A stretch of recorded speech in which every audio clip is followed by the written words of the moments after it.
আসসালামু আলাইকুম রহমতুল্লাহি ওয়া বারাকাতুহু। কেমন আছেন বন্ধুরা? আশা করি সকলেই ভালো আছেন, ভালো থাকেন এই দোয়াই করি।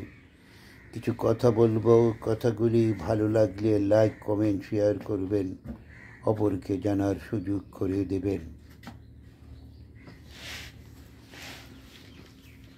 আমরা ফেসবুকে দেখি অনেকেই আপনারা পবিত্র কোরআন মজিদকে সামনে নিয়ে বলেন, কেউ যদি এটা শেয়ার করে দিত আল্লাহ তার জীবনের গুনাহ মাফ করে দিত।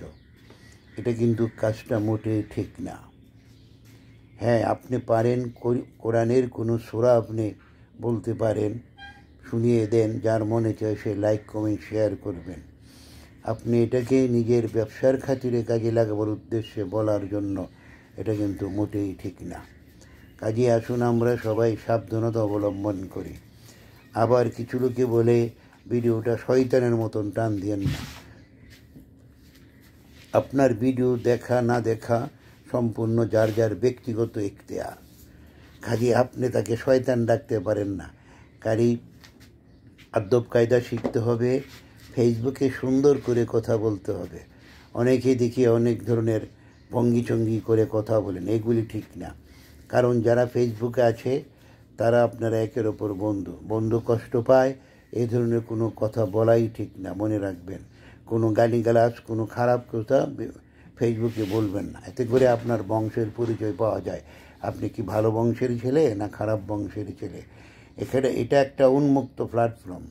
আপনি আপনার মতন করে বলবেন, আমি আমার মতন করে বলবো, ভালো লাগলে লাইক কমেন্ট শেয়ার করব। কিন্তু আপনি ধর্মীয় গ্রন্থ বা ধর্মীয় কোনো কিছু বলে একটা খারাপ মন্তব্য করবেন, এটা কিন্তু ঠিক না। আমি কারো মনে কষ্ট দেওয়ার জন্য কথাগুলি বলি নাই। আমি কথাগুলি বলেছি শুধু আপনারা সুন্দর শালীন ভাষায় কথা বলবেন, একে অপরের সাথে ভাব বিনিময় করবেন, ভালোবাসা বিনিময় করবেন, এটাই তো সুন্দর হবে। কিন্তু আপনি মনে করতেছেন যে আপনি বুঝি কোরআন মজিদকে সামনে নিয়ে এটা যদি কেউ শেয়ার করে দিত, হ্যাঁ, আল্লাহ তার গুনাহ মাফ করে দিত, মুসলমান হইলে আপনি এটা শেয়ার করবেন, এই কথাগুলি তো ঠিক না। আমি আপনার দায়বদ্ধতার মধ্যে নাই। কাজে দয়া করে ইসলামের পবিত্র গ্রন্থ সামনে নিয়ে কিরা কসম কাটার কোনো প্রয়োজন নাই। আপনি এতটুকু পারেন কোরআন শরীফ থেকে কিছু তালাওয়াত করুন, ভালো লাগলে কেউ লাইক কমেন্ট শেয়ার করবেন। কারণ সাবধান হয়ে যান, মুখের কথায় কিন্তু আপনার অনেক বড় গুনাহ হয়ে যাবে, আর এই গুনাহর কারণে আপনি কিন্তু মুক্তি লাভ করতে পারবেন না। কাজেই ভালোর জায়গায় যদি খারাপ করেন তাহলে তো অনেক খারাপ হয়ে যাবে।